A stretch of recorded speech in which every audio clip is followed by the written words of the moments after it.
Hey, thanks for joining me here on The Life of Mike. I just wanted to make an announcement about something I'm super excited about.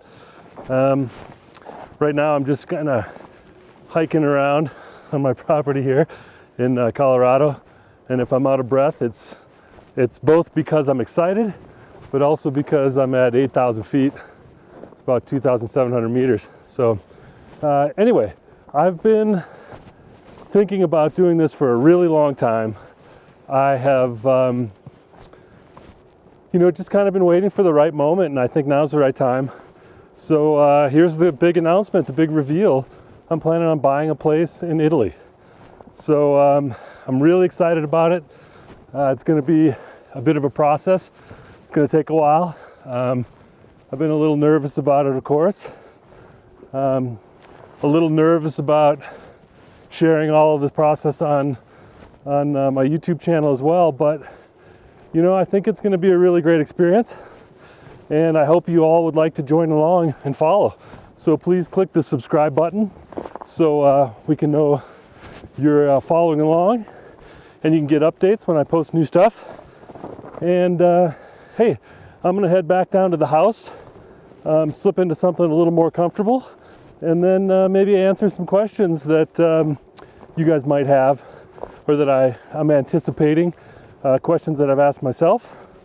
But I think they'll be really, really helpful to kind of see where I'm coming from. So I'll be back in just a minute.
I just wanted to share with you all my exciting new plan of buying a place in Italy.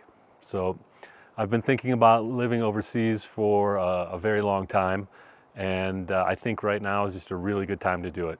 Just where I'm at in my life, and what's going on right now is the time to do it. If not now, then probably not ever. So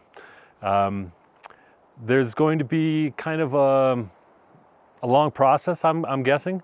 I'm guessing it's going to be, maybe as much as a year, but it's going to be broken up into 3 or 4 phases. So phase 1 is going to be me doing research from my house here in Colorado, or wherever I might happen to be.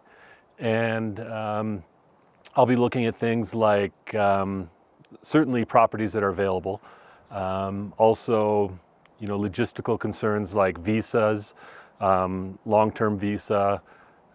As an American, I get, I think, 90 days and 180 days in the Schengen area in the EU. So that shouldn't be a problem for now, because I don't plan on using this as my primary residence. I'm going to keep my house here in Colorado, and then have a place in Italy for kind of a central home base for exploring Europe more. And so including visas, there'd be other things like, how to open a bank account, really what you need to open a bank account in Italy, the process of buying something as a foreigner, property insurance, health insurance. I mean, there's a ton of stuff that I need to look into and learn about.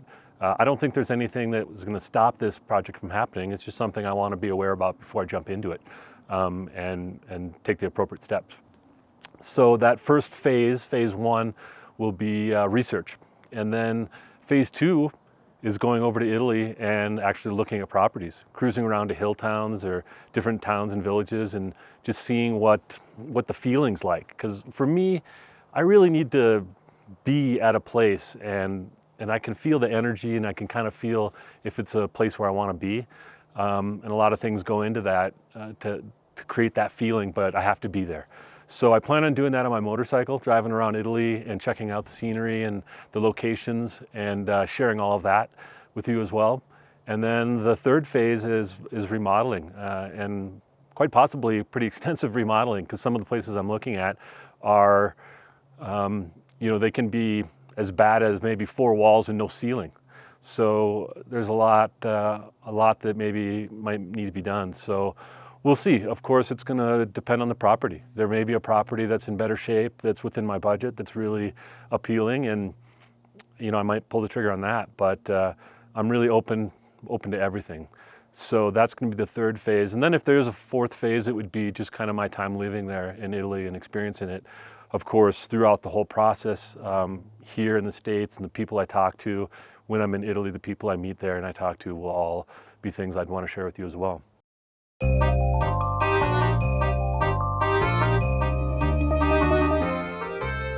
Okay, so one question might be, what kind of place am I looking for in Italy? And it's funny. I've got a pretty specific idea in my mind what I'd like, and just a few characteristics. I want it to be built out of like stone, not some kind of modern, brick or something like that. I'd like it to be, kind of on a terrace, on a hill. That's my idea of these kind of Italian villages, is that they're always on a hill somehow, and so it's kind of steep.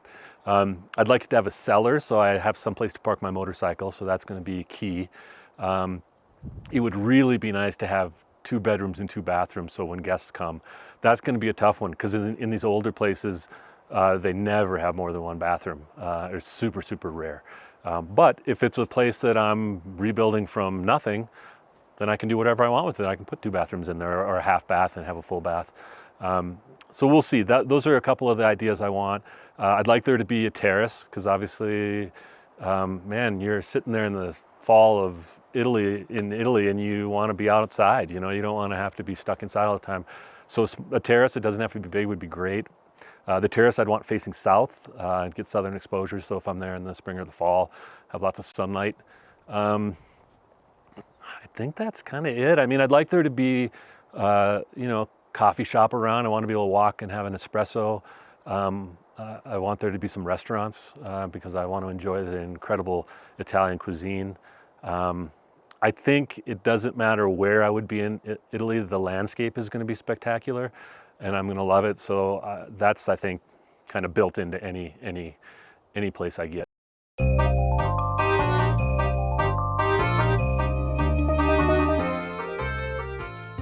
So as you can see here, looking around, I'm kind of in the middle of nowhere. I'm like 25 miles, it's almost 40 kilometers to the nearest town. So I want to be in a city. A lot of people have, asked me, oh, are you going to get like a villa in Tuscany on a rolling hillside, with a pond or a pool? And I say, no. I live in the middle of nowhere now. I want to be around people, and I want to be in a city. So that's a big part of what I'm looking for. And remember, this is going to be a place that I'm going to use for just kind of a home base. I'm still going to be traveling a lot, so it doesn't need to be really big. I don't need, even here, I don't like the big American crazy 4,000 square foot house. It doesn't make sense to me.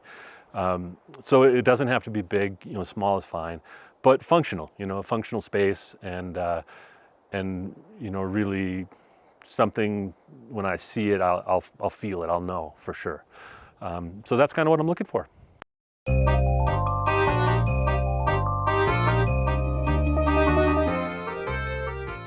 Okay, another question that you might be having is why get a place you have to fix up? Why not just buy a place that's already ready? And that's a great question, and to be honest, I might do that. If the right property comes along and it is turnkey, I don't have to do much, and it's within my budget, yeah, hey, I don't need the brain damage of trying to fix a place up. I've done a lot of it, and I know how hard it is. But in the same sense, I think that experience of doing it in Italy would be incredible, of fixing a place up. So that's what I'm shooting for. If I find something else that fits the bill, I might do that, or I might get both. I mean, that would be a great opportunity too. Buy a place that's turnkey ready, live in it while I'm fixing the other place up, and then sell one or rent it out or whatever. But it just kind of all depends on the properties available, my budget, and we'll talk about that in other episodes. But my budget, but yeah, it's construction. I've never been in the industry per se, but my first house here in Denver I bought, I remodeled it. I was broke, I had no money, did everything myself. Pretty much every single surface of that house I redid, painted, rebuilt, took out walls, built all the kitchen cabinets, did everything. It took about 4 years, but it was incredible. What an experience that was. That was really amazing. And I had so much fun doing it. Then my next house I bought needed some remodeling. I had already been somewhat remodeled, but did a bunch of work too, a bunch of landscaping, built a garage, all that stuff. But then my next house I built from scratch. I mean, literally designed it, was there when the first shovel went in the ground, was there pretty much every day of the project. I was a general contractor with a consultant that helped me be a general contractor. And then I did all the electrical work in the entire house, all the wiring for audio and for a computer. I built all the kitchen cabinets from scratch, cabinets in the bathroom. Did a lot of the painting, a lot of the trim work, almost all the landscaping. So that was a long project as well, but it just turned out spectacular. Really, well, here you go. Here's a picture of it, or a brief video. Just really, really beautiful. I was super proud of that, but I was just ready to move on. For me, a lot of times the challenge is finishing the project, getting through it. And once I'm done with it, a lot of times that's what I was looking for, and is ready to move on. So in that case, I did move on, and now I have this place up here in the mountains, which I didn't design, I didn't build it, I didn't do anything to it, other than just a few little fun projects, one of which was an outdoor shower that I built, which is actually right over here on my deck. I'll show you a little clip from that. And then I built a sauna. My dad's heritage is Finnish, so he grew up having a sauna, so I've always wanted to build one just to kind of honor that, so I did, and it's a wood-burning sauna, so that was really cool. And just little projects around here, like I built this bar on the deck that I'm sitting next to, and the railings, just had fun doing that kind of stuff. But I didn't design or build anything here, and I intend to someday, but that's something I can do later. Right now I really want to focus on this Italian project, and so I am so looking forward to finding a really unique property and then making it my own.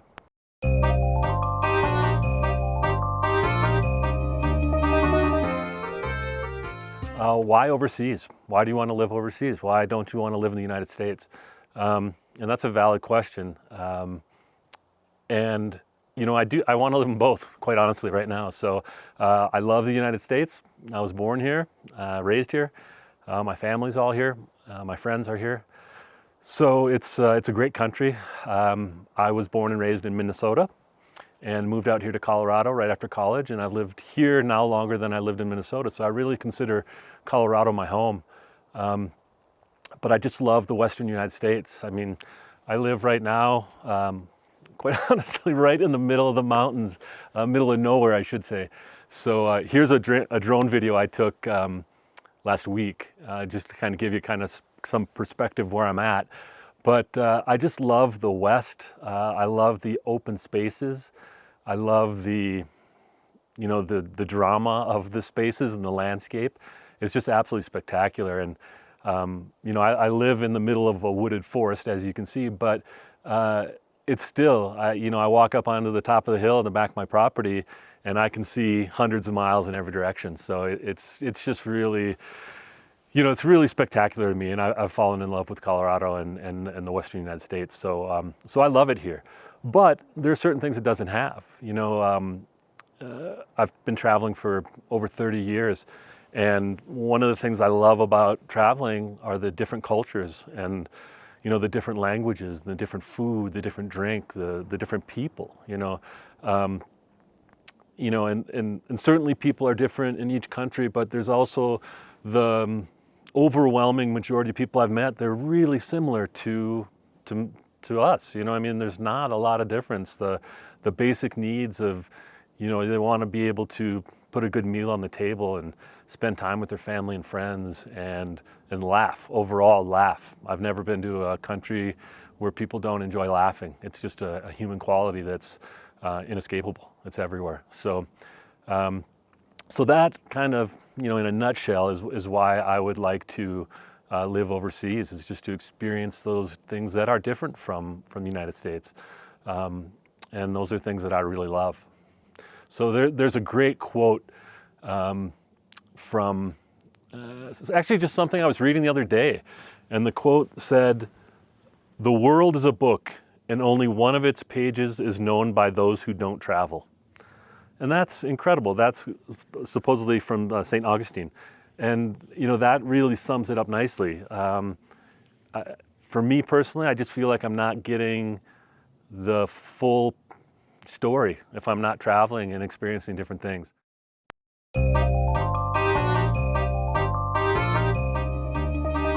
But one of my probably all-time favorite quotes about travel is from what I consider to be one of the best American authors of all time, and that's Mark Twain.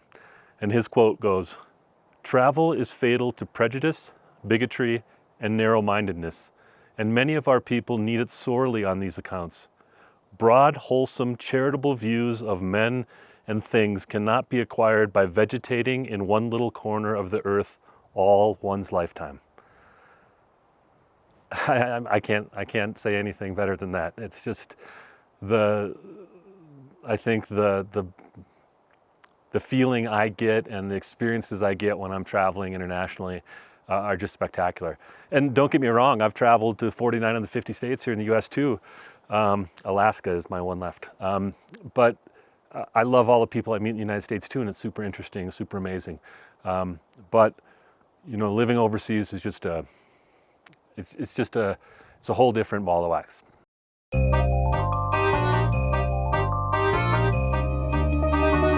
So then, kind of a follow-up question would be, why Europe? Why not somewhere else in the world? And that has actually been a question on my mind for quite some time. I spent a lot of time thinking about it. And in fact, I was really, really close and really considering Colombia in South America. The last 3 years, I've spent quite a bit of time there. And really, really enjoy Colombia. And obviously there's some huge advantages. When it's winter here in North America like it is now, it's always beautiful in Colombia. They're right almost on the equator, and it is just beautiful weather all the time. Depending on where you are, it all depends on the elevation because it's quite mountainous. But it's never winter, I can tell you that. So that's a super appealing part. And just this past November and October and November, I was in Colombia and traveled quite a bit, went all around the country. I was there last year for 3 months and traveled quite a bit, rented a motorcycle and drove all around by myself. And the people are incredible, really friendly. Scenery is spectacular. It's got a lot of really good things going for it. But this past October and November, I was really kind of trying to balance, make a decision between Colombia and Europe, and Europe just won out. It's the same climate or same hemisphere, northern hemisphere, so the winter is going to be the same. So I'll make it work. But the things that I felt Europe had that Colombia didn't is that in Europe, you're really close to many different cultures. So you can just cross a border and it's a different language and a different food and a different history. And it's just incredible in these small distances. You can really experience so many different cultures and things. South and Central America, not so much. They don't have a huge history. Sadly, a lot of their old history from indigenous people is lost. But a lot of it just starts with the Spanish in the 1500s. And a lot of the cultures are quite similar. I would never say they're the same. Everyone's unique. But a lot of it's really similar. So that that huge variety in Europe really appealed to me a lot.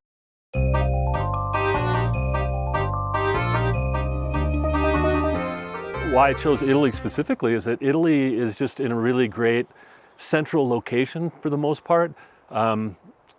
You know, you can just go over the Alps and you're in Germany or in Austria or Switzerland, or you know, just a little further in the Czech Republic, or you go to the east across the Adriatic and you're in Croatia and the Balkans, or you go up and around through France and then in Spain. I mean, it's just all of it is right there and really, really accessible and close, and that's super appealing to me.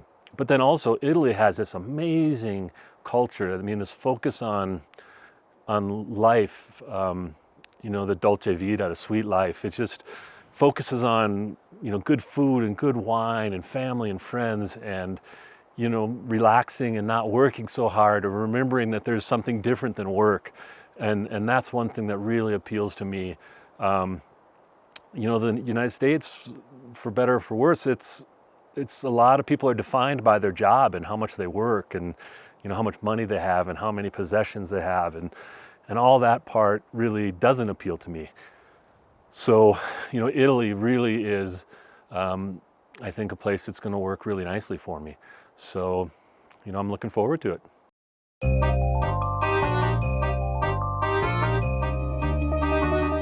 So that's the exciting, you know, grand Italian adventure I'm looking at going on.